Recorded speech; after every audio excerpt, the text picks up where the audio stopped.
नमस्कार दोस्तों, बहुत बहुत स्वागत है आप सभी का मेरे चैनल में जिसका नाम है व्हाट यू वांट। तो दोस्तों, अगर आप एक सैलरीड पर्सन हैं या फिर आपका खुद का बिजनेस है या आप कोई दुकान चलाते हैं या कोई शॉप चलाते हैं, तो ऐसे में जो प्रॉब्लम है वो हम सभी के लिए है, पूरे देश के लोगों के लिए है। सभी लोगों को फाइनेंशियल जो है कंडीशन से गुजरना पड़ रहा है, क्योंकि सरकार ने लॉकडाउन तो कर दिया लेकिन लोगों के पास जो कमी है वो पैसों की होना शुरू हो चुकी है, क्योंकि पैसा आना बंद हो चुका है। हर जगह से पैसा आना बंद हो चुका है, चाहे वो बड़ी कंपनीज़ वाले हों, चाहे वो छोटे मध्यम वर्ग के लोग हों, सबको पैसे की जो प्रॉब्लम है वो आनी शुरू हो गई। और इसी के साथ जिन लोगों की ईएमआईज़ चल रही हैं किसी भी बैंक में, चाहे उन्होंने कोई फ़ोन परचेज़ करा हो, चाहे कोई home loan, house loan, car loan या फिर कोई घर की जो चीज़ें होती हैं वो परचेज़ करी हों ईएमआईज़ पर, तो अब उनकी ईएमआईज़ पे करने का जो टाइम है वो आ चुका है। क्योंकि हर महीने की 2 तारीख से लेके 10 तारीख, 15 तारीख, 25 तारीख तक ईएमआई का जो टाइम है वो सेट किया होता है। लेकिन अब जो नेक्स्ट मंथ आ रहा है, मतलब अभी मार्च चल रहा है और जैसे ही अप्रैल स्टार्ट होगा,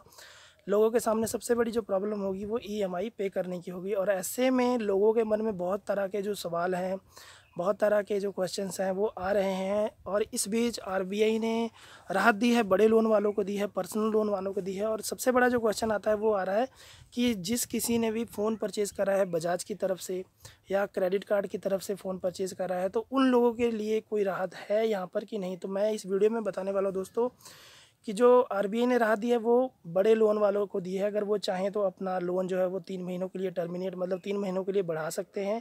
अगर उनके पास पैसा है तो वो पे कर सकते हैं। इसके लिए उनको अपने बैंक में जाकर एक एप्लीकेशन देनी होगी। और साथ ही जिन लोगों का बड़ा लोन चल रहा है, जैसे 2-2.5 लाख रुपए की इंस्टॉलमेंट आती है, तो वहाँ पर बैंक ऑटोमेटिकली जो उनकी ईसीएस है वो रोक देगा, मतलब उनके बैंक से ऑटो डेबिट नहीं होगा। और जिस किसी का भी इलेक्ट्रॉनिक चीज़ जिसने बाय की है क्रेडिट कार्ड के माध्यम से या फिर बजाज की बजाज कार्ड के माध्यम से, तो उन सभी लोगों को यहाँ पर प्रॉब्लम होगी, क्योंकि गवर्नमेंट ने उन सभी लोगों को कोई राहत नहीं दी है।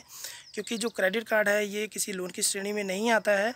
और साथ ही अगर आपकी बजाज में कोई इंस्टॉलमेंट है, तो दोस्तों यहाँ पर मैं कहना चाहूँगा कि अगर आपके पास सेविंग है, अगर आपने पैसे कुछ बचा के रखे हैं, तो आप अपनी ईएमआई को स्किप मत कीजिए। आपको अपनी ईएमआई यहाँ पर पे करनी पड़ेगी।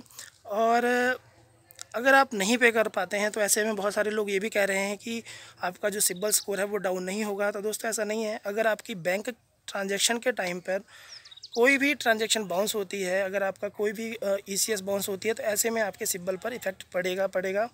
तो कोशिश करें, अगर आपके पास पैसे हैं तो अपने ईसीएस जो है वो टाइम से पे करें, बजाज वाले ख़ास करके। क्योंकि अभी तक गवर्नमेंट की तरफ से ना तो बजाज कंपनी की तरफ से कोई भी रिलीफ, कोई भी राहत जो है दी गई है ईसीएस के लेकर, ईएमआईज़ को लेकर।